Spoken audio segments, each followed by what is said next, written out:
Hi, everybody. Hi, everyone. Welcome to our Nexford webinar, Confessions of a Headhunter, Advice from the Recruitment Front Lines. I'm Nicole Darling. I am the head of career success here at Nexford University. Excuse me. I'd like you to join me in welcoming our presenter today. Paul is a co-founder of CEO, excuse me, of Shortlist, a talent agency firm powering social impact and innovation across Africa, supporting 1,000 plus organizations and engaging 2 million plus professionals in 30 countries. Through Shortlist Search, Paul has led executive searches for top startups and impact organizations. And with Shortlist Futures, he's building the future of work pipeline to help more Africans work and earn across the continent. We are thrilled to have him with us. Welcome, Paul. Please Great begin to your be here. presentation. Yeah. We're also going to take some questions when Paul's finished. So please, if you have any questions, you can go ahead and put them either in the Q&A or I will try and monitor them in the chat, but to absolutely make sure they're going to get answered, you can throw them in, put them in the Q&A, and then we'll take all of those questions when we're finished. All right. Thanks, Paul. Yeah, great to be here, everybody. And I don't mind interruptions midstream. In fact, I'd almost find that easier. I don't have easy access to that, though. So, Nicole and team, if you want to kind of like stop if you see something timely, I'd rather just answer the Sure. question as we go. No Um, problem. great to be here, guys. So just a little context on me, and I mean my career has been a little bit wild. So I don't know if I'm a good example because I've done many careers over the years. Started in advertising, went to law school, was briefly a lawyer, was also a management consultant, but then spent many years in the kind of social impact world. First as an operator in a microfinance institution in India, then setting up a venture capital fund and making investments in startups around the world, and now running Shortlist. Shortlist, and why am I thrilled to talk to you about kind of early career planning, how do you find a job, et cetera. Shortlist in the last decade has been part of over 10,000 placements, and that's over 8,000 entry-level placements from a whole bunch of different programs that we've run trying to help folks across Africa access first jobs, most often in sectors like climate and clean energy and remote digital work, but really across the board, all the way up to CEO, board placements, senior executive placements through our headhunting firms. So what I'd like to do today is it's going to be kind of like a whistle-top fast tour of a number of different topics, mostly to lay the groundwork for any questions that sparks from you. And I'm going to try to be as honest as I can about the reality of like, what does this look like? I'm assuming most of you are either still in school or you're relatively early in your career. And if you're anything like me when I was your age, like it was a bit of a mystery and black box, like what's going on the other side? How do I get these jobs? What are people thinking and doing? How does the process work? So my goal is to try to demystify that as much as possible. Again, questions welcome. I don't see a chat box or anything, so I will depend on somebody to stop me if there's anything on your minds. No worries. So just a little bit to kind of like frame a little bit of where we're going to be going. First off, a lot of people, when they think job search and like looking for jobs, they think like job boards and clicking apply. And in some way, there's this way that maybe you would be thinking, gosh, the more that tech enters the equation, the more job boards there are, the easier this becomes. Actually, it requires us to be even more effortful, more intentional, know what we're looking for, and in fact, more human in how we approach things. And I think what we're going to talk about a bit today, and like the strategy I tend to recommend to people, is like you need to think about both a numbers game, like just like high volume, put your hat in the ring, try to think about like the variety of things that can work because it is a little bit of a lottery at a certain level of like who gets these interviews, who gets these jobs. But on the other side, for the stuff you really want, for the organizations or the sectors that are really sparking your curiosity, needing to be very intentional, needing to be human, figuring out who's making these decisions, how do I get to them? So we're going to talk about that a little bit more.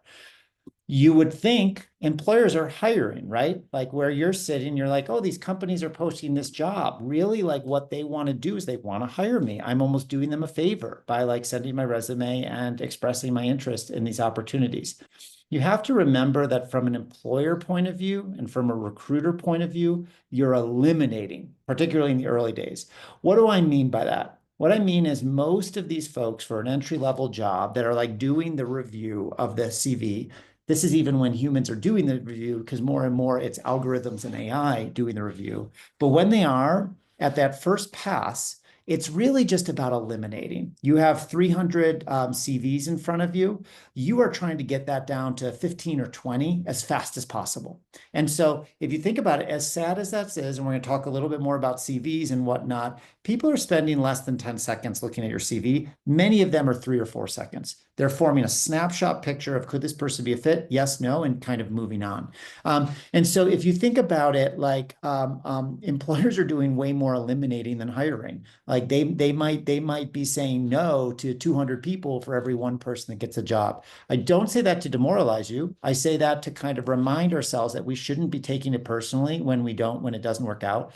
I mean, I went to a really good law school. I was coming back from India. I remember myself applying to 50 jobs when I was moving from India to New York about 15, 20 years ago. And I didn't get a single interview. Now that I know how it works behind the scenes, I'm actually not surprised. There's some things I could have done better. But I do think just keeping in mind the fact that your job is a first step as you think about like how you apply to things, how you write your CV, et cetera, is very much about just trying to survive that first cut. And then we'll talk about like, what do you do after that? You would think like from your point of view, like you're like, this whole process is about me getting a job. Of course it is. The way you're going to be the most successful is if you kind of like adopt a customer-centric point of view here and put yourself in the shoes of the hiring manager or the HR manager or that person at that employer that's actually going to be evaluating you, whether that's evaluating your CV or that's evaluating you in an interview or making the decision to hire you. So one of the other things I'd urge you to do is like get out of your own head and continually think about like who is the person or decision maker on the other side of this? What does their world look like? How do I make their decision? How do I make it easier for them to pick me? And this comes down to keeping your resumes or CVs to one page because it's like honestly, if they're going to spend only a few seconds on anyway, focus on the stuff you really want them to see. This comes back to like how you make it easy to schedule time to talk to you, how you do kind of like follow up, thank you notes and things like that, how you think about accessing people if you're trying to kind of get a leg up on an application pool. So we'll talk a little bit more about that. So let's jump in like as you think about this, like all of you are probably coming in and you've got some sense of your skills. You've got some sense maybe of where your goals are. And this is not a session to really dive deep too much on how to like pick what you want to do. It's more focused on tactics of like how do you get there once you know. And then there's of course realities around the market. Like what we need to think about is what are these realistic places that you can target a search such that you're going to be a fit, you've got a realistic chance of success, and it's like worth going after. Let's talk a little bit about the landscape of like where do you apply for jobs? I'm sure I'm probably missing things here. Obviously, Nexvert has different career services that apply particularly to people coming out of educational programs. But as a high level, you have job boards. You're probably all familiar with job boards. They're great aggregation sites, great place to turn to try to see like who's hiring, what's going on. Direct apply, I mean, mostly you find the company and you apply directly. Usually that means you're going to their website and you're clicking apply on something on their website. But this can also be you kind of like directly writing an email to somebody, reaching out to people on LinkedIn, et cetera. Recruiters who are going out and actually they're paid by the employer to go find them people. Shortlist is a recruiter. We do a few different things, but that's one of the things. If you, I don't know who exactly is in the audience, but if you are currently in school or if you're maybe 1 or 2 years out, usually recruiters aren't doing a lot of work at entry level or very early career professionals. Normally they step in when you're like after 4 or 5, 6 years of experience. So they're maybe less important for you. And then 4 and 5, I'll highlight as networking and make your own job. And this is where a lot of the jobs actually exist, particularly so if you're working, if you want to go look at a big corporation, so I'm sitting here in Kenya. If you want to go work at Equity Bank or Safaricom or something like that, then those tend to be like very like bureaucratic, structured, corporate. They have all their jobs listed. They probably have a job requisition form and all this stuff to get to the point that they can make a hire. Many companies do not work like that. They're small and mid-sized businesses. They're startups. They're kind of, they half the time they don't even know what they need until somebody sits down in front of them and then they're like, oh, yeah, maybe we could use you. So particularly in Africa, I think the people are rewarded if you go out and you show a little kind of proactivity and initiative in getting out in front of people, networking. And we're going to talk about like concretely what does that mean? Because I think networking is one of the most misunderstood and scary concepts for most people, particularly if you're young in your career, because this is something you don't really get taught. And you're like, how the heck can I network if I don't even really know anyone? And we'll talk a little bit about that. And then make your own job. Making your own job is a bit harder when you're just out of school, but not impossible. And what I mean by that is going into an organization and almost through a process of brainstorming with them, figuring out how can you help them? What problem can you solve for them? And shaping an actual role you can get paid for directly around that kind of area of opportunity. So we'll talk more about that. So I said I wouldn't really focus on like how do you pick what you want to work on and where you want to work. I do want to share this because this is something I've come back to many times in my career as a useful guide. This zone of genius or genius exercise. So basically, it divides like any activity you do can fall somewhere in these 4 boxes. One box, zone of incompetence, probably self-explanatory. This is the stuff we're just bad at. Like, and we all have stuff we're bad at. Best to just name it. Hopefully, you spend as little part of your day-to-day job or career in your zone of incompetence.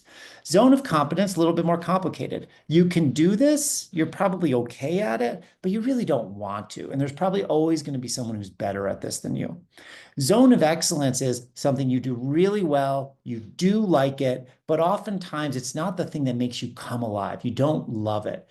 As we grow in our careers, more and more we find that we'll probably like naturally slot into our zone of excellence. People will identify you. Oh, you're really good at this. Can you do this for me? And sometimes you can get trapped there. And I think what you really want to get to is this zone of genius. What are those things that essentially you do for free, that you think you're just really excellent at, that people consistently come and talk to you about?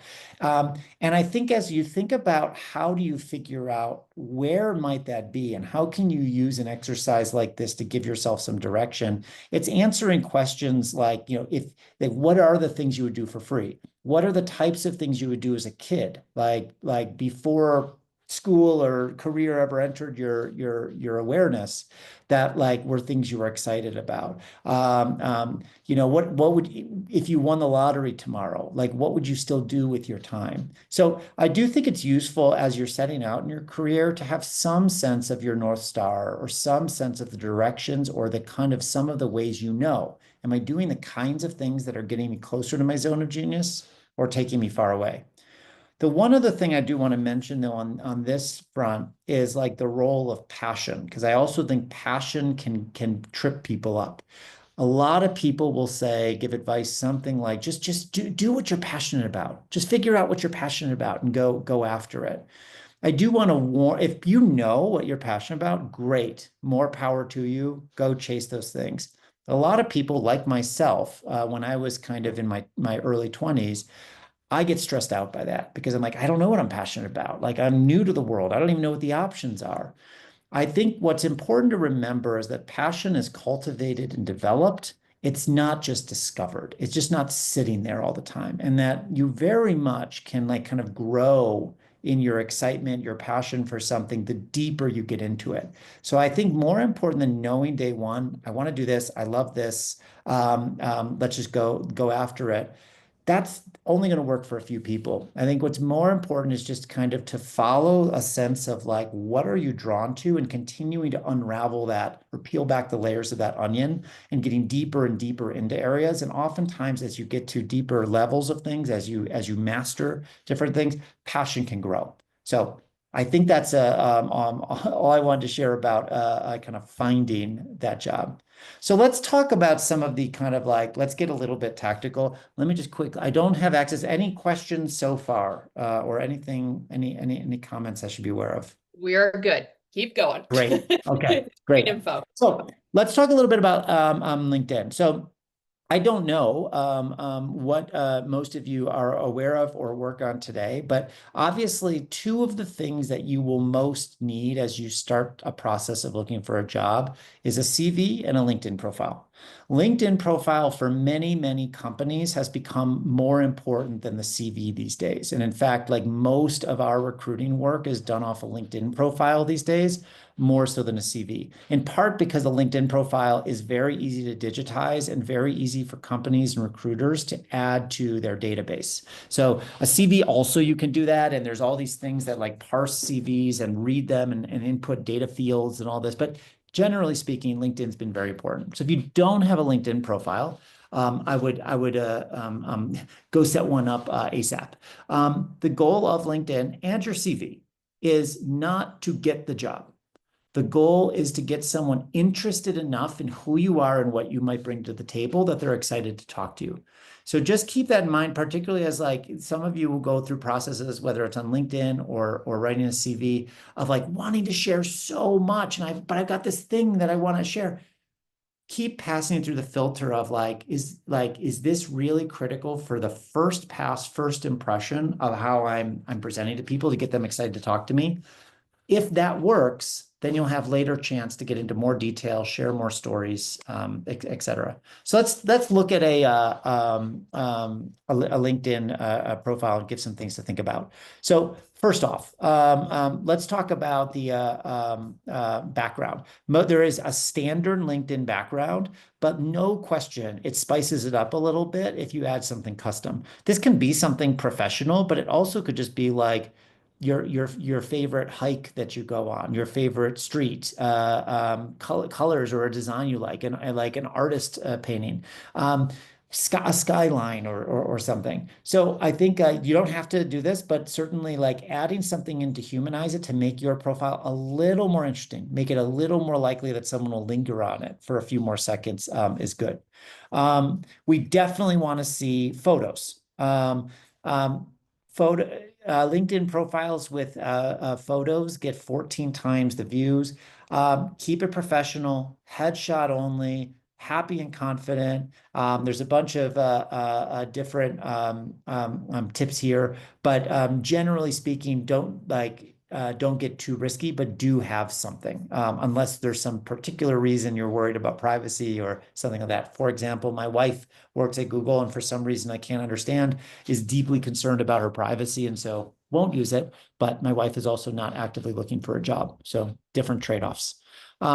Headline. You don't have to add a headline, but if you are, tend to think about like what kind of role are you going for, and just call yourself that. You want to be a finance manager? Great. Like you're not one yet, but you want to be, just put it in there. And you can use one or two or even three kind of like titles or role concepts or whatever to kind of tell to the world and put it out there and manifest. This is what I'm looking for. Connections. If you are just joining LinkedIn, you're gonna have zero friends. Make some friends. How do you do that? come up with a list of 50 to 100 people you know, go search for them, and just click the connect button.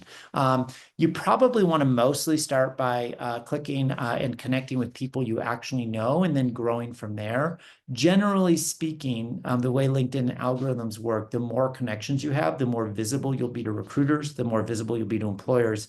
So if over several months or even a year or two of launching, you can get to 200-300 connections, that's great. And but I do think profiles that have like 1, 2, 3 connections, they definitely raise eyebrows and won't help you as much as having more.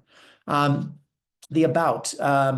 Like you should, as you go into this process, everyone should have a bit of an elevator pitch. What's an elevator pitch? What's that kind of story of who you are and what you're looking for and where you're going, that you can tell in the amount of time it takes to go from the first floor to the 10th floor in an elevator, i.e. 30, 40 seconds. Adapt like whatever normal way you'd answer the question. So who are you and what are you looking for? Adapt this into the about section. And recruiters and employers often read that. And then experience, just be as concise as possible. If you are looking at particular jobs, the more that you can adapt from the particular language and word choices that you see in job descriptions, the better. Because some of how algorithms work is more or less pretty dumb, just word matching, where they're just looking for particular words in your experience that match whatever words are in the job description. So you definitely don't need to do this job by job, but if you're consistent, if you're looking at finance manager jobs and consistently seeing the same types of words, try to have those words show up on your CV, try to have those words show up in your LinkedIn profile. Ooh. Sorry, just skipped. Okay. Now CVs. CVs are some of the similar principles to LinkedIn. I won't spend a lot of time on this. I'm sure you've had lots of exposure to this. Keep in mind they're being used to make a first impression. They will probably only be looked at for less than 10 seconds. I know how demoralizing that probably sounds, but the key is, how do you, in 10 seconds or less, impress somebody? Keep in mind some of what would work in less than 10 seconds. Make it easy to look at, make it aesthetically pleasant, make sure the way that the words present on the plane aren't like on the page aren't hard to look at. Think a little bit about the organization. Like in your case, for most people that are early in their career, a simple chronological summary that probably has education up top and experience at the bottom makes the most sense. As you get further and further into your career, this will shift around. You might have a functional CV where you highlight, different types of jobs you've had and like line up that experience. Rather than just like chronological. And as you get some experience, typically that work experience should go on top and education at the bottom. Keep in mind that these CVs are more and more not being looked at least as a first pass, by humans. They're being looked at by machines. Specifically these things called ATSs, applicant tracking systems. And there's a whole bunch of different kinds of applicant tracking systems, but more and more they're doing the first pass, where when you click apply, your CV gets shared into some platform, which is then reviewed by this kind of AI-powered algorithm to go see how closely does this person seem to match the job description, and prioritizes and scores candidates. So just keep in mind that the more you can use words, and for jobs you really want, it's probably worth going in specifically, taking the job description and adapting the words in your CV to match that job description as much as possible. This is actually a great use of generative AI. So you can go into ChatGPT or Gemini, you upload the job description, and you upload your CV, and you just literally say, can you please suggest edits to my CV to make it mirror this job description as much as possible, and it does a great job. So I know that it's if you're going to apply to 300 jobs, You probably can't do it every time, but for the 5 or 10 jobs that you really, really want, I do think that kind of customization's important. And of course, proofread. I can tell you, I personally, if I find a CV that has a single typo of any kind, it automatically goes out. Because why? Because at that stage, as I shared before, my job is to eliminate. I'm looking for any reason to eliminate. So don't give people reasons. Let's do your best to review it, come back to it fresh, make sure that like with a fresh brain, it looks good. Let someone else review it. This is another great use for ChatGPT, who's very, very good at picking this up in most cases. And cover letters. Cover letters are kind of a term that I'm sure people don't use very much, but I don't, of course, mean a letter in the mail. Haven't seen one of those in a long time. I do mean the kind of note you would often put in a message as you're trying to apply for a job. Still keep it short, still customize it, still proofread it. I'll give you an example. So like, this is me, I'm Paul, I'm writing to apply for this role. It's perfect for me. As you'll see, I have a lot of experience. I did X, I did Y, I did Z. I'm good at all three. I want to bring that to ABC. I know I'd be a great fit. Thank you for your consideration. Please let me know next steps.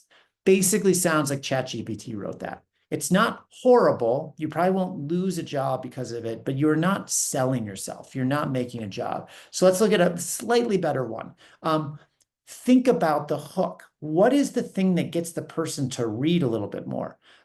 You could do a lot of different things with this first paragraph. You can think about commenting on something that shows you cared about the company or that you've been reading. In this case, it's like, congrats on your recent funding progress. You could look at some, like if you know who you're writing to, who the hiring manager is, or who the HR person is, you could write something about their LinkedIn profile. I see you went to such and such school, or I see it looks like you grew up here. I have a connection there, or you like rugby. I like rugby, whatever it happens to be, but some sort of hook. The difference I'd highlight is that your job is to understand what the role needs and link your career to those things and your skills to those things. So rather than just presenting in a boring way, I can do X, Y, Z. Try to do the work for the person. Because keep in mind, they're lazy. They've got a lot of other things on their mind. You do the work to connect how your experience maps to that particular role. And then the close, like something that's a bit more human, asking for help, showing your energy, your enthusiasm. Again, these are not always read. They're not always read closely, but I can tell you that in most cases, cover letters are just a non-entity. I have seen this be the difference that gets people who wouldn't have otherwise gotten opportunities or wouldn't have gotten interviews, getting them interviews. So if you have a chance to make your case in something like this, an email, a LinkedIn message, or something, I'd encourage you to take advantage of it. Quick check. Any questions or comments so far? Otherwise, I'm just going to keep on moving. We're all The good.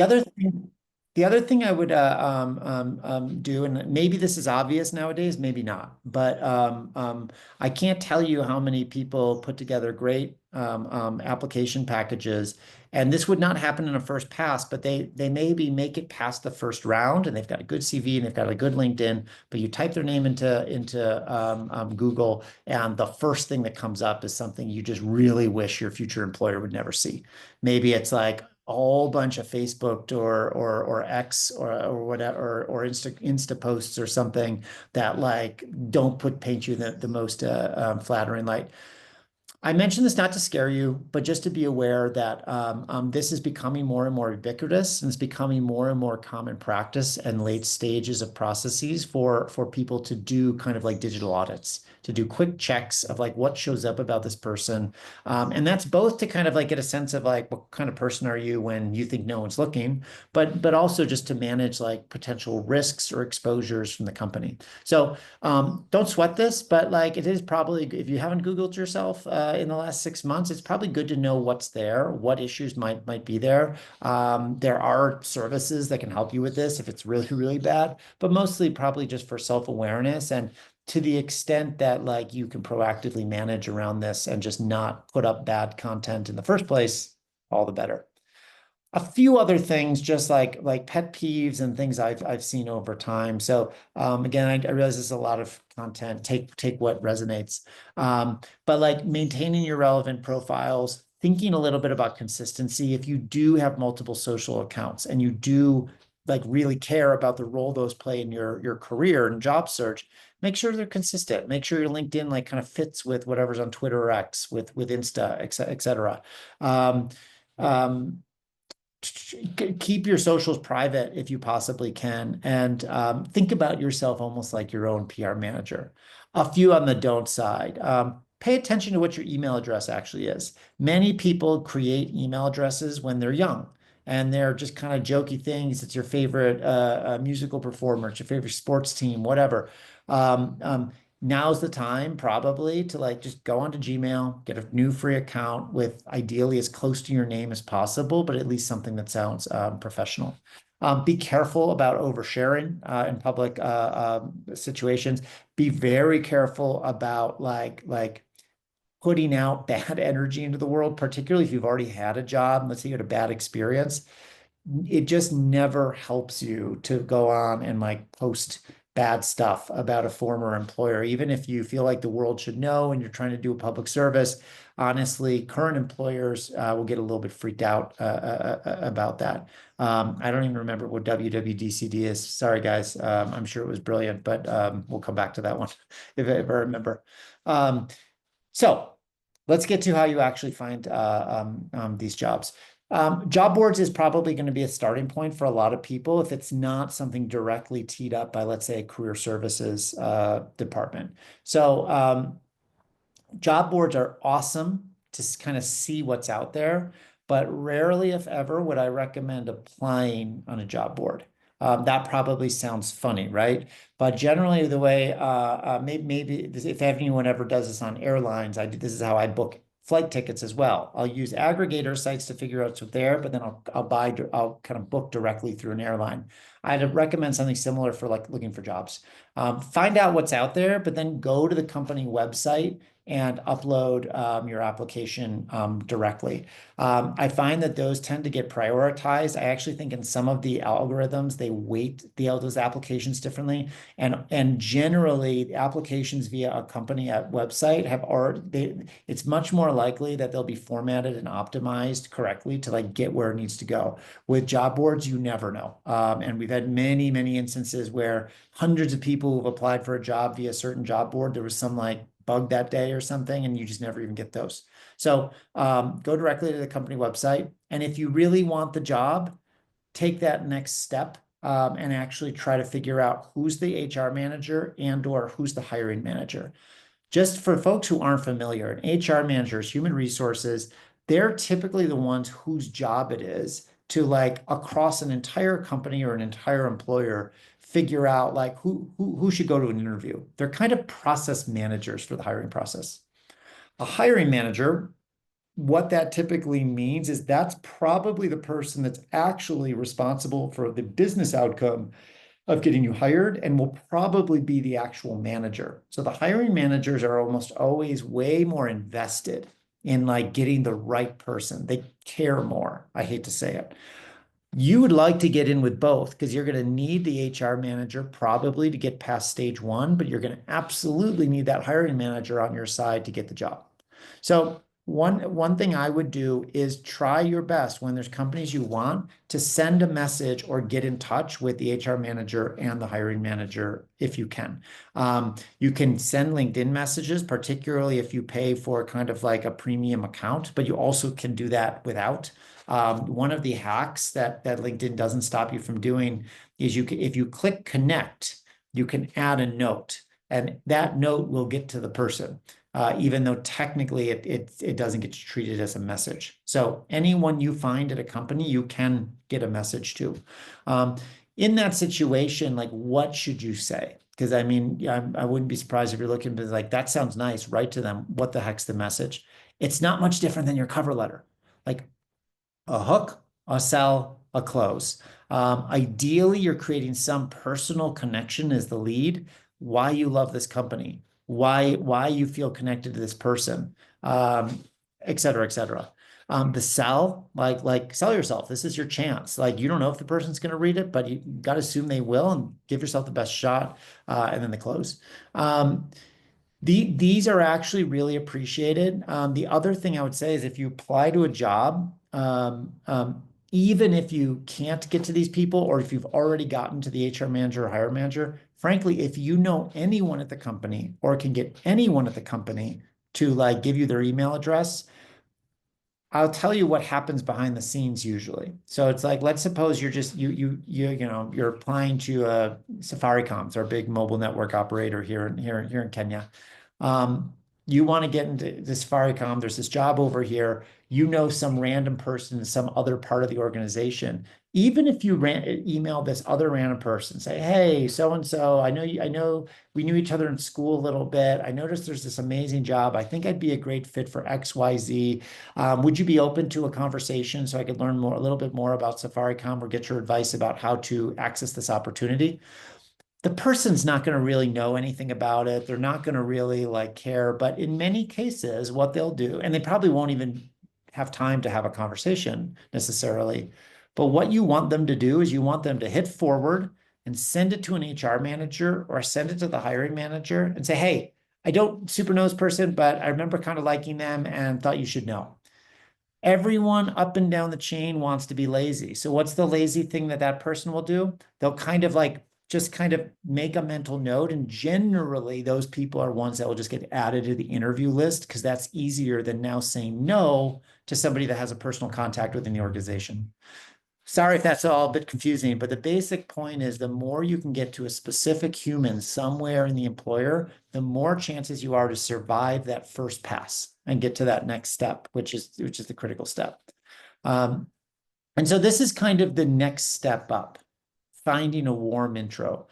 What's a warm intro? A warm intro is where you have you actually get introduced by someone who knows the person you're going to talk to. So a cold email or cold outreach is what I kind of just described. Find the person on LinkedIn, send them a message, or figure out what their email is. And I had a couple links before. There's a lot of services that make it pretty easy and reliable to find someone's email. That's a cold outreach. It's better than nothing, and I would definitely recommend doing it.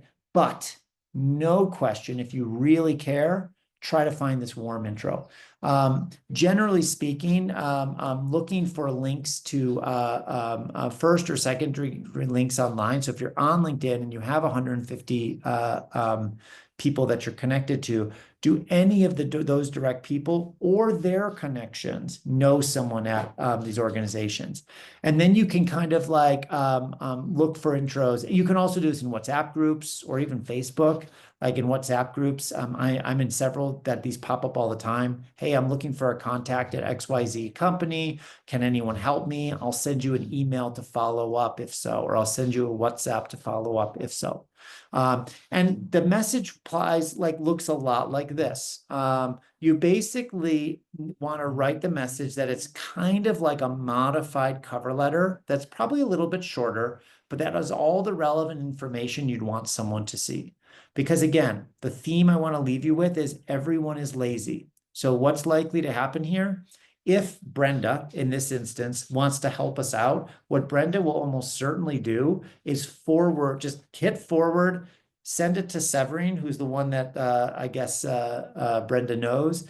And Brenda will say something like, "Hey, this person seems interested. Are you okay if I make an intro?" or whatever. And then what happens from there? One of two things. Magic, if we're really lucky, Severin will say, "Yeah, sure, make an introduction," and now you're in. You've got a contact at the organization that you can go back to what we just talked about. And if not, hopefully also this is just registered in the same way that the prior example did, where what Severin will do is hit forward, send this on to the HR person or hiring manager, and you'll get an interview. Again, it doesn't work every time, but like this is definitely the way to kind of, I hate to say it, skip the queue and hack the process so you can actually get to the interview and make magic happen. Let's also, before we jump to interviews, talk a little bit about networking, because I think networking is one of the often most misunderstood and terrifying experiences for many people in this process. So a lot of people think networking is sketchy and awkward. It can be, particularly if what you're trying to do is run around a room of people and like sell yourself. I personally cannot imagine anything worse than that experience. If we think instead about networking as a mix of offering help and asking for directions, frankly, it becomes a little less scary. So the way I approach networking, and I will caveat that I understand I'm at a different point in my career and different point, but I tend to approach networking as how can I help people? So anyone that's coming, rather than me figure out what can I get from that person, I'm thinking, what can I give? It's easier for me later in my career, more experience, more network to share, et cetera, to do that. But even if you're early in your career, you have energy to trade, you have ideas, you have things you could offer to do to help or research for the person. So as you're starting to build your network, orienting more towards like, what can I offer this person will tend to A, make it more fun for you, but B, lead it more likely to creating a meaningful relationship where you actually will get some good things out of that interaction. The other frame is asking for directions. Very often, what you're going to be doing in this process is asking for advice and ideas.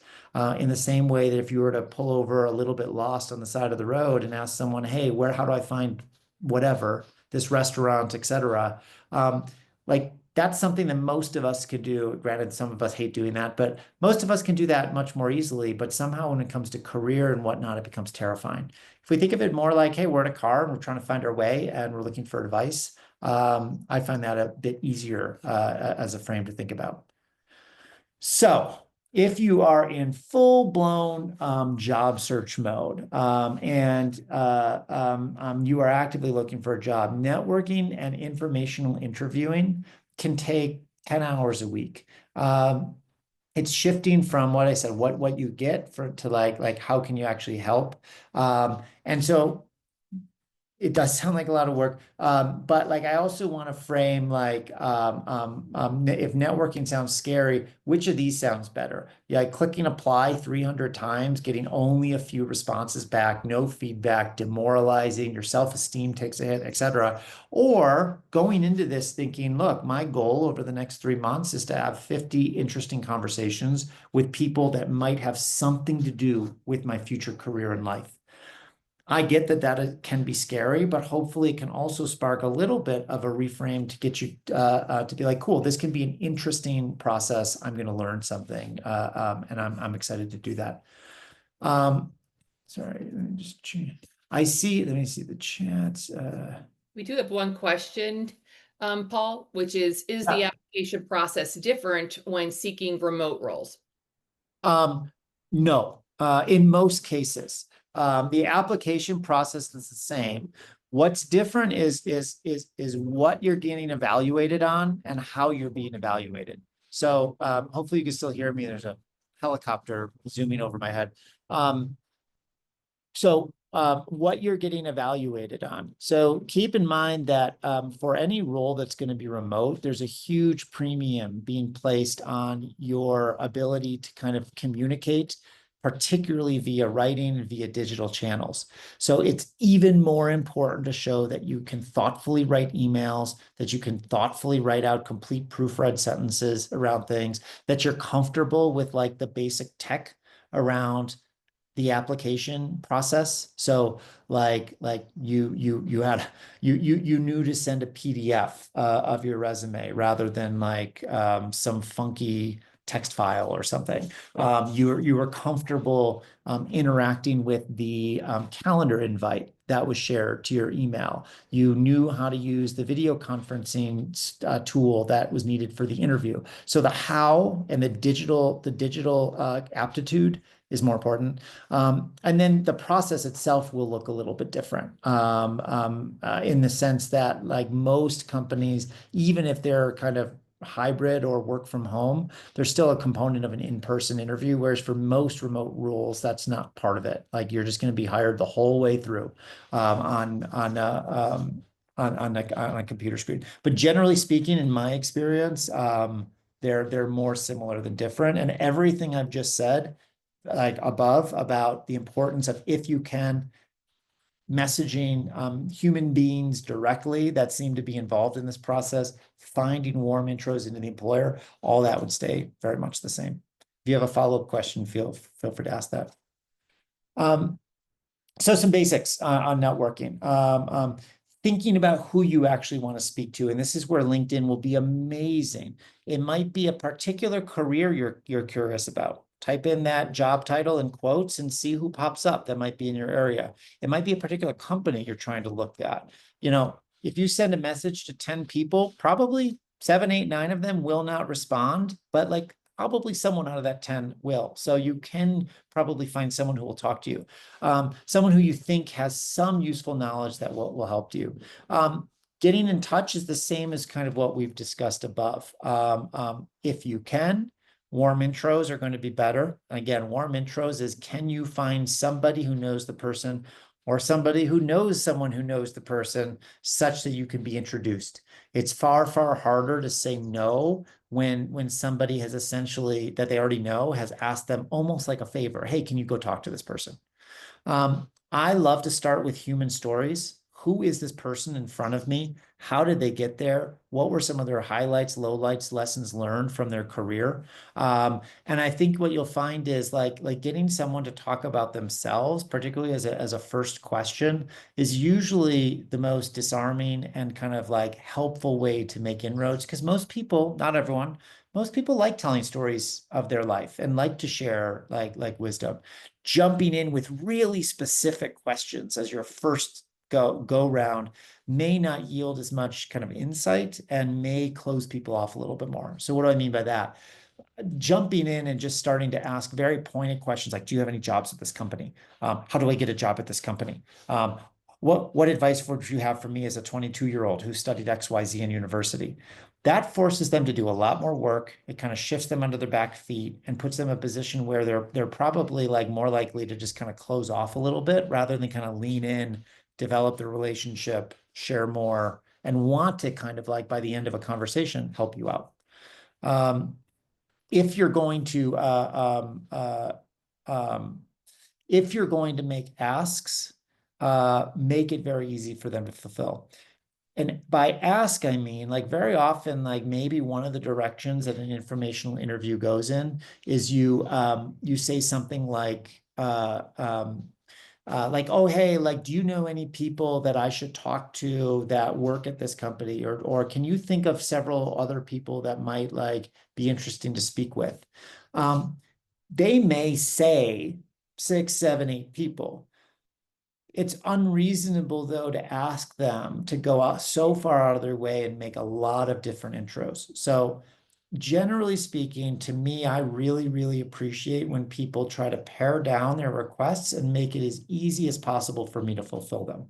So what does that mean? Like if you're following up with someone who did you the good deed of meeting with you to give you some wisdom, follow up with a thank you, but then also say, hey, you mentioned these 6 people. I did some research. These 2 seem like the most important, and I would really value an introduction. To make it easy for you to make an introduction, here's some information on me that you could forward to the person to like make sure they want to meet, or that you could use in an intro. And that's called a blurb. Actually, yeah, we'll come back to that. I think I have a blurb on a future slide. But basically, thinking about it from their point of view, how do we make this as easy as possible for them, I think is really valued.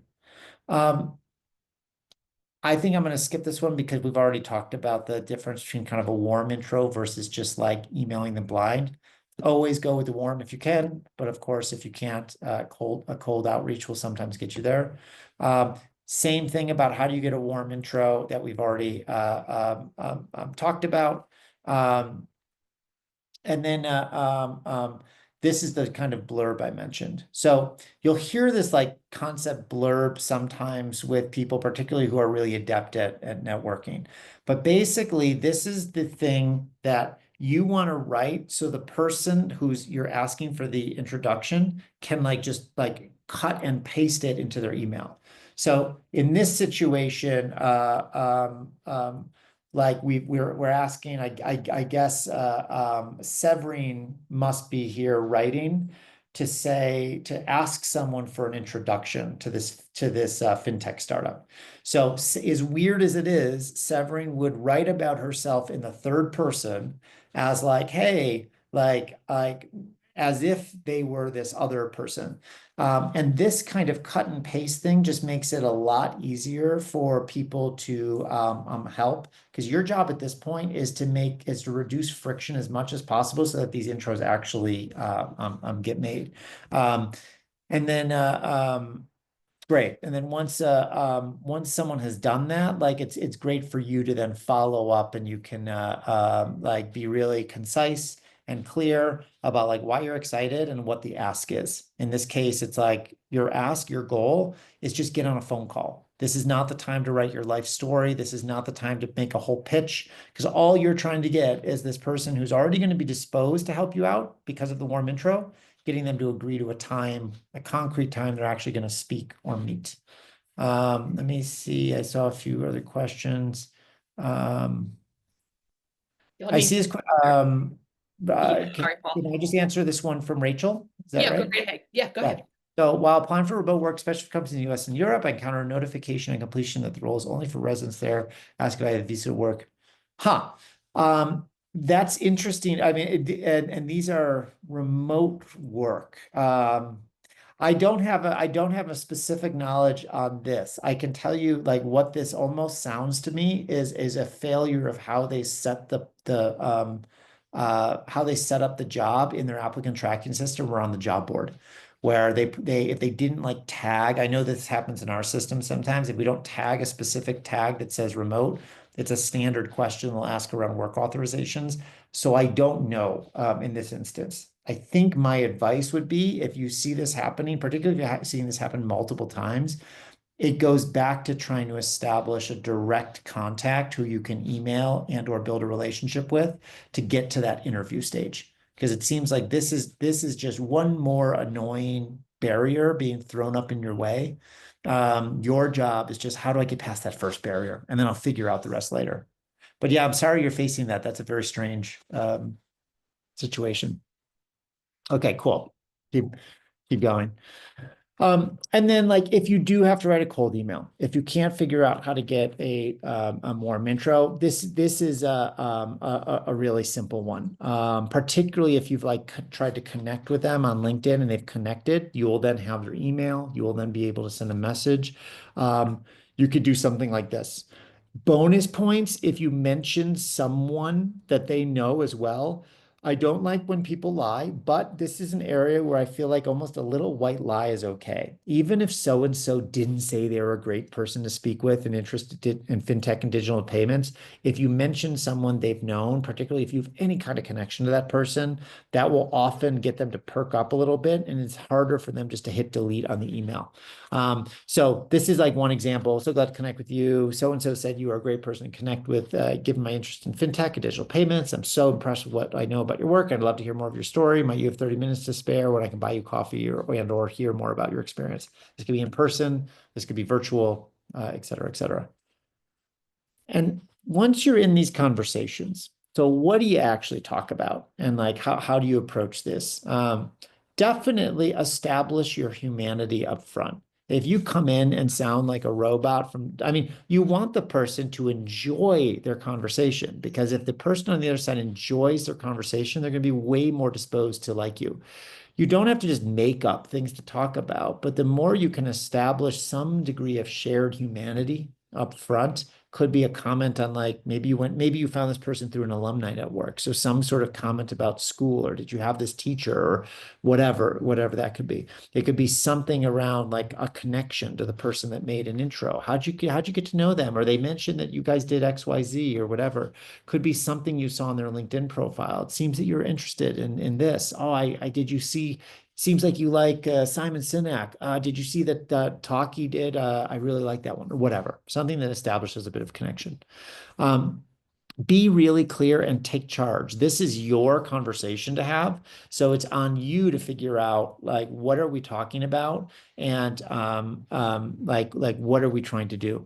Your job here is to learn. It's not to get a job. So just keep that in mind. Um, if you take away one thing from this section, take away this one. Ask open-ended questions, particularly about themselves. A closed-end question shuts people off. The worst question you could ask is, do you have any jobs at this company for me? Because the answer is probably going to be no. And now the person is just trying to figure out, A, how do I let this person down as easily as possible? B, how do I get out of this conversation? I don't like saying no to people, and I don't really have anything for them if that's all they want. Instead, open-ended is like asking them, inviting them to share stories. How did you get to where you were? What were some of the key experiences? Be interested, lean in, make eye contact, nod, show that you actually care about what their story is. It's asking advice. Like this is back to like you're lost in a car asking for directions. What steps would you recommend to someone like me looking to work at this organization? What do you love about the job? Et cetera, et cetera. There's a lot more open-ended questions than closed-end, but I find that very often people come in very specifically focused on like jobs or not, and miss the chance to kind of like open things up into a broader set of possibilities. Um, Show active listening, lean in, show energy. People respond to energy.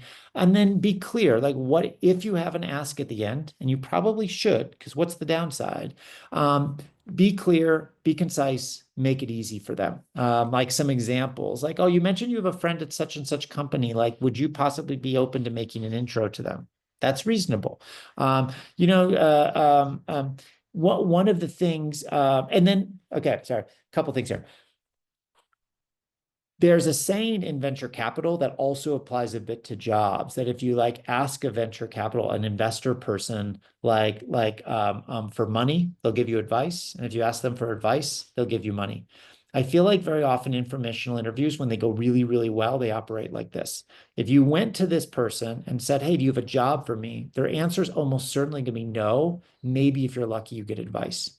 When you go to it, when you go and ask for advice and you go and ask for help, people think about it from how you would feel. People then are kind of like on your side. They're almost like sitting on your table. They're like putting themselves in your shoes. They then like want you to be successful.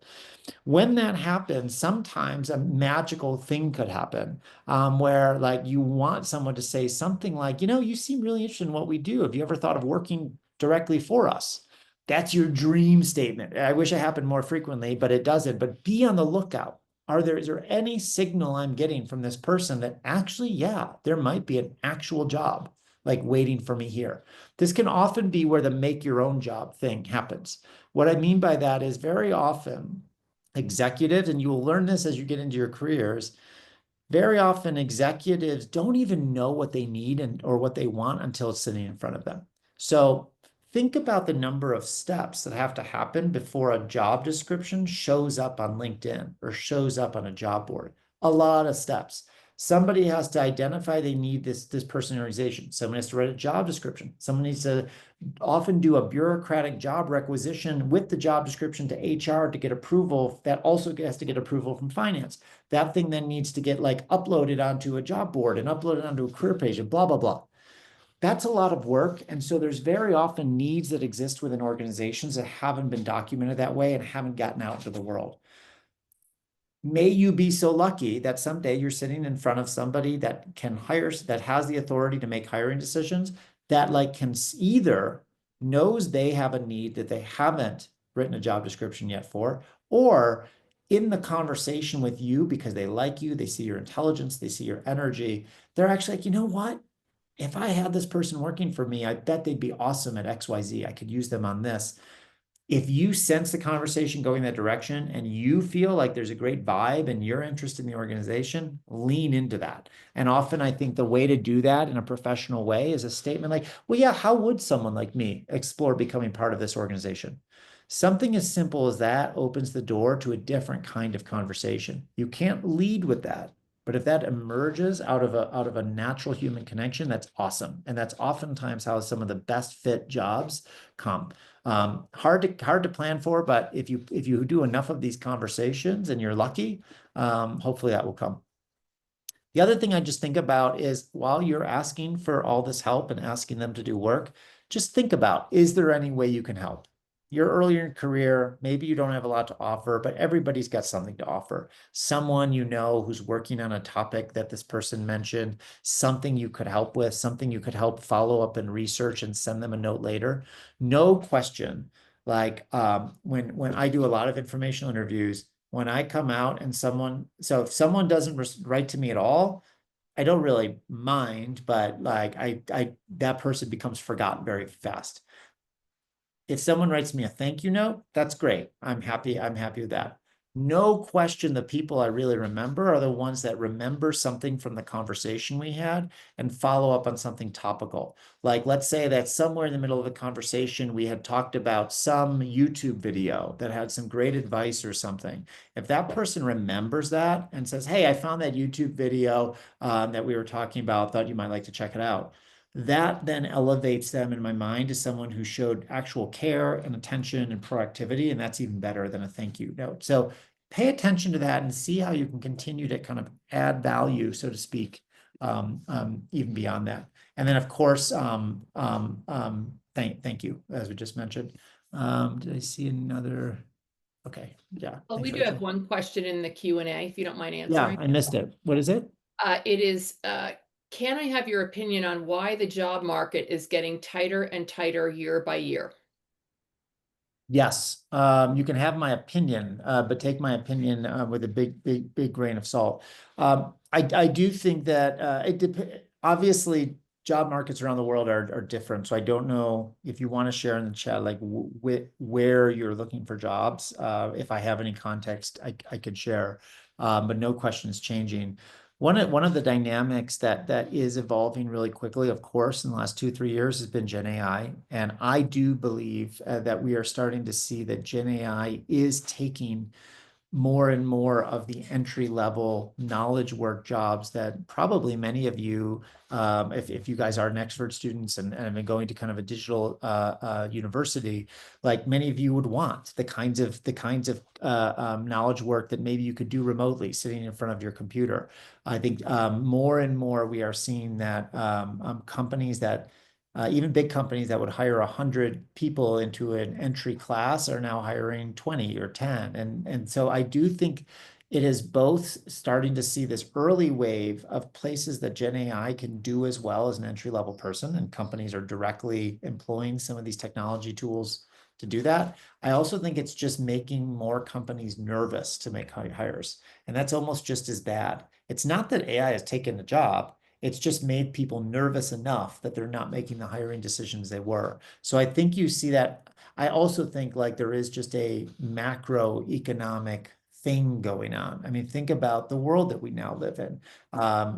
Trade wars are impacting the world in all sorts of different ways. I am an American. I'm ashamed of what my government's doing, and I apologize to everyone around the world for what's happening right now. But like trade wars have been a mess, real wars across a lot of different places on Earth, different like here in Africa where I live.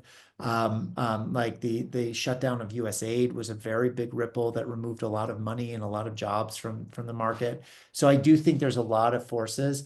I think one of the places that if you're in your 20s that I would encourage you to really think about, whether it's for your career or just general, is how do you get out ahead of some of the utility of Gen AI? And many of you are probably already using it every day, many times a day.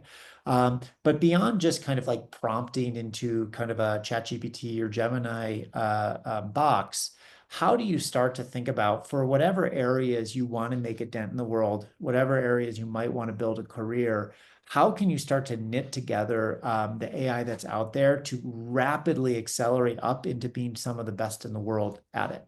And I think this is the real opportunity. As much as there's scary stuff, there's opportunities right now to use AI to become rapidly as good as the best people in the world.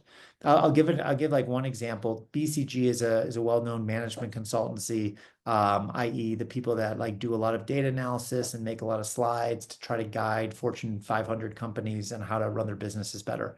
They did an experiment a couple years ago where they took a whole bunch of consultants, 23, 24-year-old consultants, very early in their career, and told some of them, like, you have to use Gen AI to make this next presentation, and some of them, you can't use Gen AI.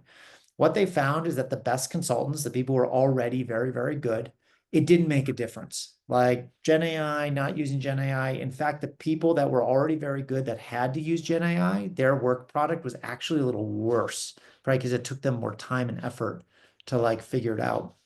Whereas the people that were mediocre or bad using Gen AI, so they didn't use Gen AI, they were, of course, much worse. Using Gen AI, they were as good as the best people. And I think that's important to remember, that even if you're early in your career, even if you don't know a certain job or a certain space, you would be amazed if you can get out ahead of what are the right mix of tools to get stuff done in whatever area you're interested in. You can very possibly become best in the world way faster than any prior time in history. So yeah, I realized that was a bit of a rant and went a bit off the question of like the tightening job market. This is also a bit cyclical, so let's also all keep our fingers crossed that more and more opportunities will come.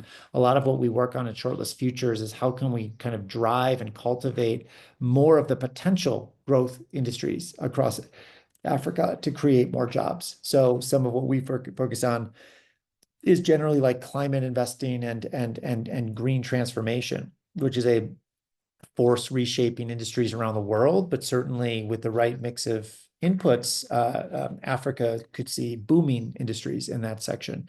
We've been working a lot on tech jobs and particularly remote digital work. I think as the rest of the world or many parts of the world, particularly the kind of like rich, kind of developed world, gets older and older, there's more and more opportunities to, without leaving your home, to kind of sit here and do jobs in front of your computer. We're even looking at opportunities to try to create more safe, skilled pathways to go cross border. So if you are, want to be a solar installer and you're kind of a licensed electrician in Kenya, how do you get a 60,000 euro a year job on installing solar panels in Germany?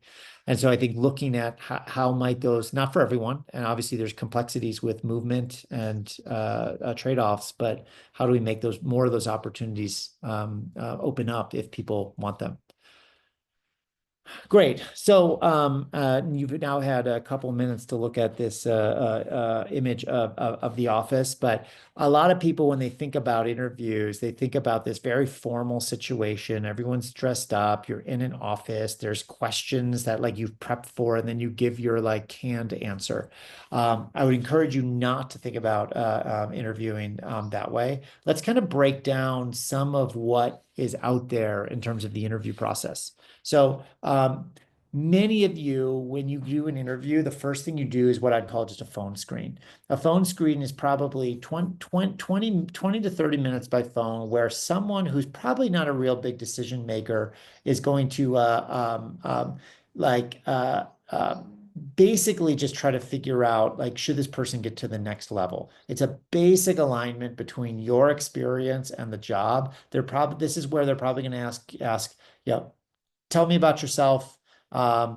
It's on you to draw a little bit of the connection for them on like what you studied or what you're interested in or what experience you have in the job. But it's quite normally brief and simple. Definitely be somewhere quiet, well connected if you can. In person, generally, like this was a standard part of the process pre-COVID and pre-remote work. Now more and more this seems to be optional. We're seeing more and more people getting hired, particularly when they're hiring cross-border, which is happening more and more. In some cases, there's more like experiential interviews. This can be different things. And I'll group these all together. All different versions of the same. But in some cases, you're being asked to actually show up at work, do something, walk through a case study. Might be something you have to prep beforehand, might be something you do live. And there's a whole bunch of other things. Less and less frequently. When I was kind of in my 20s, there would be more and more companies that were shifting to like group interviews. I haven't seen those as much recently, where you'd actually go in with a group, and part of what they're assessing is how you work with other people. A panel interview, and you probably earlier in your career won't have these very often, might be where there's 3 or 4 people kind of like interviewing you. Those can be a little bit stressful, but basic, same rules apply. Whole bunch of different approaches here. In general, across all of these, and maybe there's subtle differences based on context, how much time you have, be ready to answer the question. Tell me a little bit about yourself. This is your elevator pitch. This is the kind of like don't go on for 10 minutes. Don't tell every fact of your childhood. Be concise around like who are you? What are your basic experiences? What are you looking for? Um, behavioral interviews are kind of the norm, particularly early in a career, where someone's trying to get a sense for how you might have approached similar things in other situations. They're the kinds of questions that ask, tell me about a time that, XYZ. Tell me about a time that you were really stressed out and how you dealt with that. Tell me about a time you failed and like what you learned from this. Tell me about a time where your manager asked you to do something you were uncomfortable with. They're testing both, literally finding out a little bit about past behavior and how that informs probably how you'll respond now. It's also, though, a chance to see how you think on your feet and like what story you pick and how you tell the story. I'll share this STAR approach in a second in case it's helpful.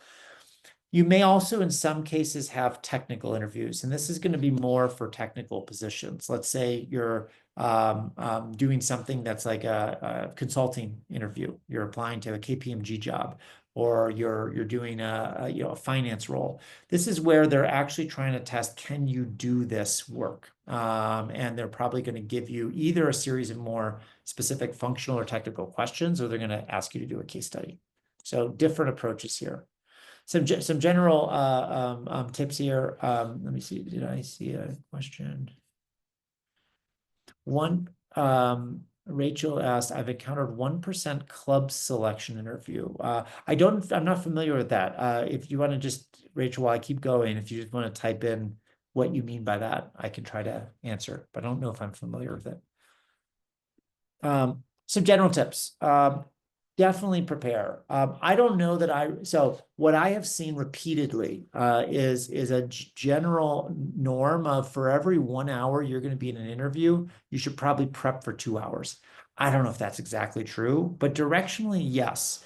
When I see people show up and they have not done a Google search of the company, when they haven't seen a few recent news stories about the company, when they haven't gone to LinkedIn and seen who is going to be interviewing them, particularly if you were given the name, that is a real warning sign and is an instant way to flunk your interview.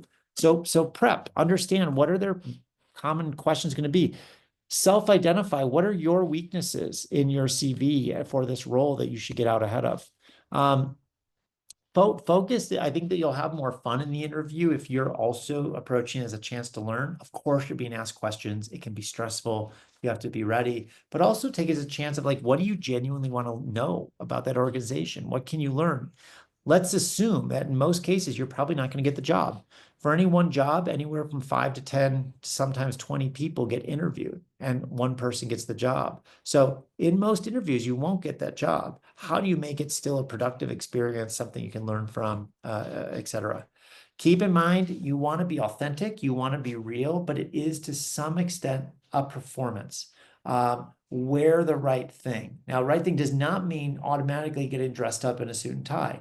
Try to understand like what kind of company culture, suit and tie is very masculine, apologize for that, but like I'm trying to understand like like what's the norm at this company. If it's a hip startup, then probably wearing kind of like nicer jeans and like a kind of like a nice top or something is the answer, more so than a formal suit.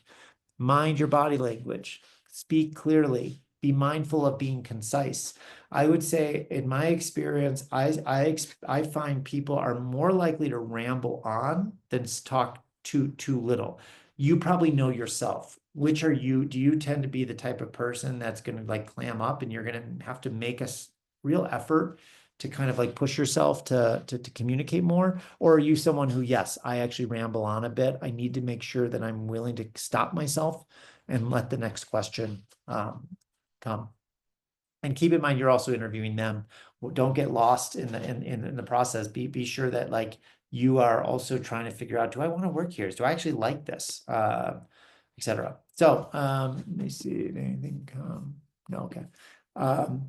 So a few tips on what to research and what to think about. Like I said, 2 hours of prep for any 1 hour of interview. Some of the stuff to pay attention to. So I would go in with some pre-thought, almost like a mini little file or dossier on the company, on the role, on the people, that specific people you're going to meet. So the company, make sure you understand, and I'm saying company, but this could be a nonprofit, an organization, et cetera, any employer. What do they do? How do they make money? Who are their biggest competitors? What news stories have come up? Like, what's the founding story? This is actually another now amazing place that ChatGPT does a lot of work for you. If you type this into ChatGPT, you can get a full story pretty quickly, and then you don't even have to go click around a whole bunch. But in the old days, and even now, if you want, Google searches, go to the website, go if they have blog, go to their LinkedIn page, see what's going on. On the role, make sure that you feel like you've dug enough into the job description and enough into the background and the context and the company to be like, what are you actually going to be doing? Try to picture your day to day. Like, what are the tasks and the activities I'm going to be expected to do every day? What do I think if I was in the hiring manager's seat? What would I be looking for? What key skills would I be looking for? Are there other people like me? Who else is in this position? Go to LinkedIn, type in that job title. If someone is in that job, what do they look like? What does it look like probably got them the job? How can I succeed? You can do this a lot through social media. You could do this through the job postings. Glassdoor can be sometimes a good a resource. I also think like this is another great place for ChatGPT to step in. And then people. Who are you actually meeting? What's their career story? What do they seem to be proud of? No shame in LinkedIn stalking. So certainly do that. One of the most common questions that almost everyone will get asked, at least once with every company, is why do you want to work here? Make sure you have an answer, show you understand the job and company, be energized about it, make it seem like the obvious next thing from whatever you're doing. And the more you can talk about a sincere, emotional human connection to whether it's the company, the job, the product they make, whatever, bonus points. Do not be surprised by this question, why do you want to work here? Or the tell us about yourself.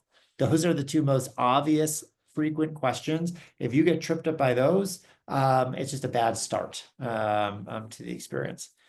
And then I mentioned the star thing. This helps some people. This doesn't help other people. For me, this actually confuses me more trying to remember a formula when I'm interviewing, but I'm also relatively comfortable just kind of talking, so it's fine. Other people, prepping your star stories are great. So this comes back to the behavioral interviewing. Tell me about here's one example of behavioral question. Tell me about a time you knew you were right, but still had to follow instructions. Give me an example of something you tried in your job that didn't work. How did you learn from it? You can look these up online and come with all sorts of like different questions, but prepping 5 or so stories that you can go to that could work across a variety of question types is great. What are some of the stories from your career or school or experience that you're most proud of? And for those stories, what was the situation? As concisely as possible, what was the context that someone would need to know to understand? Oh, okay, got it. I see what's going on. What was the thing you needed to do, the task? What was the action you actually took? What did you actually do? And what happened because that happened? So like situation earlier this year, I was working for, I can't even read this, one of my firm's largest clients. 2 days before the big year review, I discovered we were analyzing data from 2 years back. I had to decide what to do about it. If we didn't fix it, it could put our whole contract at risk. Action. Quickly set out to make sure my seniors were aware of the problem and presented a plan of action that would allow us to correct the mistakes before our meeting. I had to recruit my colleagues. You're part of the reason it's called STAR as an acronym is because like, you need to be the hero. Without bragging, you're the hero. And the results, like people really care that you didn't just do the thing, but that it led to the result you wanted to see. So in this case, like we were able to rerun our analysis, good things happened, contract got renewed, everyone was happy. Keep in mind that this whole process of interviewing is a bit of a game, right? It's like you need to show that you know the kinds of stories and the kinds of values underpinning those stories that people are going to care about. Which stories show you in the right light? Which stories kind of get you show that you understand that in the real world, in the work world, results matter, and you need to get to those results. So I mean, I remember when I was interviewing, I think it was like maybe 7 or 8 stories that I had that I'd practice and I remember.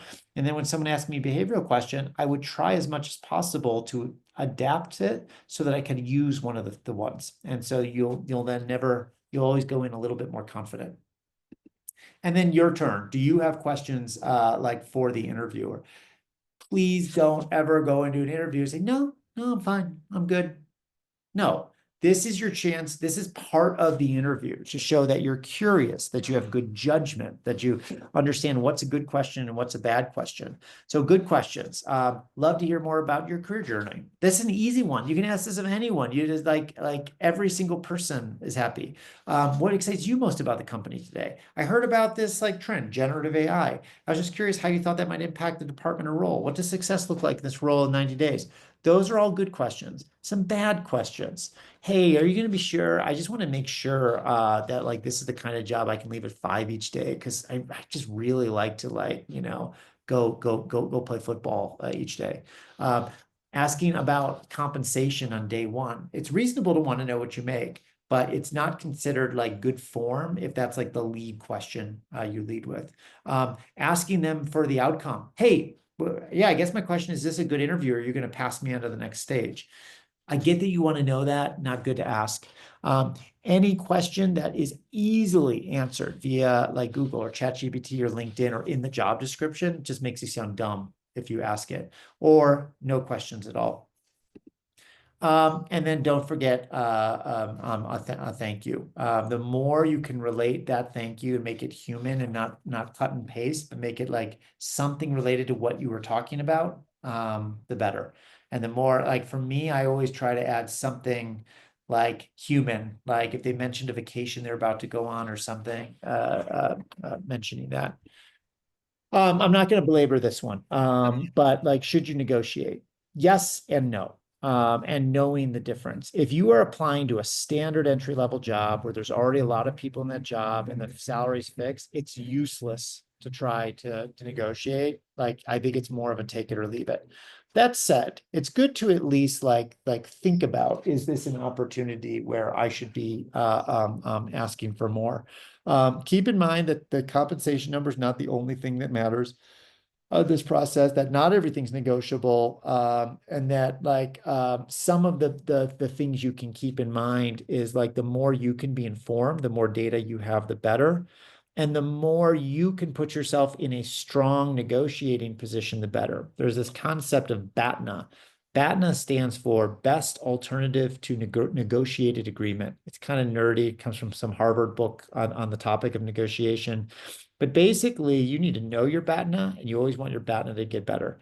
What does that mean? That means that like you will never be in a stronger negotiating position than if you can easily walk away. And easily walking away is easier when you have a great alternative to go back to. So as you think of this, most people entry level coming out of college, this should not be considerations. Think about this more later in your career, but who knows? Even entry level, there have been situations where there's opportunities to negotiate. So I will stop there. I know we've got about 10, little under 10 minutes left. No, we have And turn it about over to you 5 guys. minutes, Paul. Yeah, we have Yeah, about I realized this was a lot of content, but it also is just to kind of give you a fuller picture. If there's follow-up questions or whatnot later, great. But over to you guys in case there's any Q&A for the last few minutes. Yeah, we've got a couple here. We have a question. What is one story that you heard and it resonates with you the most? So, sorry, like what kind of I think story? you're referring to a story maybe in an interview process, that maybe somebody shared during an interview that you thought was impactful. So more like how someone might answer a star story. I would think so, yeah. Very rarely have I heard questions. In fact, I don't even know if the goal should be having a story that really stands out. I think what you want to show is something that's not quite forgettable, but something that shows that you get it, that you get the game and the dance that we're doing, which means like you get that I'm not asking you for an inspiring story of a life. Like some of you that maybe you had to write a personal statement to get into college or something as part of an application process where you're trying to be like stand out, amazing. Maybe it's a tearjerker, maybe it's whatever. These stories are not like this. I would almost say the more you can be something that gets someone to say, wow, that person sounds smart and competent, and they understood that I was asking for someone to tell a clear beginning, middle, end of like a success that they had that's relevant here to whatever I asked. It's kind of that. And it's less important that I remember it later. No question, no stories that show initiative and that show that like you get that it had to get to a result is really what I look for the most. That like you spot the story involves you spotting a problem, not being asked to spot it, that you came up with an answer. And ideally, in the best stories, like your answer worked out because that shows that you chose an instance of it actually working out and understood that that would be a little bit better. Hope that's responsive. I'm not sure if that's exactly right. Yeah, I think you did a great job with that. I think we have time for one more question, which I think is an important one. What is one thing you wish job searchers would stop doing and start doing to be more successful in their search? What kind of makes you crazy when you see it happen? There's a lot of things stop. It pains me in my heart and soul. It pains me when people are making silly mistakes and getting themselves knocked out of processes. So typos in CVs, in LinkedIn profiles, and cover letters make me scream. And every once in a while, I'll see one and I'll actually write to the person. I was like, please fix that. Because I don't know if anyone's going to tell you this, but it's like you might actually miss like 100 jobs because of like one inverted letter order or something like that. So I think these silly, and as much as you might be thinking, audience, like God, that's so stupid. Why are they doing that? Again, keep in mind if you're looking at 200 CVs, you're just looking for a reason to like knock that person out, and that's an easy established one. So I think that's something. What I wish people would do more of is take the human route to like try what, and this is a lot of what I talked about today. I get exasperated when people kind of just hit apply. They do the easiest, most passive thing and then get disappointed when it doesn't work out. I agree. The world's not fair. That sucks. I wish it would work out for you if you just click apply. But the world doesn't work like that. And generally speaking, you will be rewarded if you take that extra mile and you reach out to people and try to introduce yourself, introduce why you're important, get in front of them as much as that can be annoying. So I'm shocked. I'm shocked. Even at senior levels, how few people actually go the extra mile and like reach out. And even when I don't respond to people, I'm personally like I make a note of it, and very often I will forward it to like the recruiting team or someone say, hey, throw this person on the interview list or something like that. So I do think like taking the human and going the extra mile, you'll be surprised how much that does get rewarded in the world that we're in. Perfect. Thank you so much. We are out of time. We are at the end of the session here. So thank you so much, Paul Breloff from Shortlist, Nicole Darling from Nexford University. Thank you everybody who attended. And as I mentioned in the chat, the recording will be available on the link that I provided. All right. Thanks everybody. Have a great day. Thanks. Take care. Bye-bye.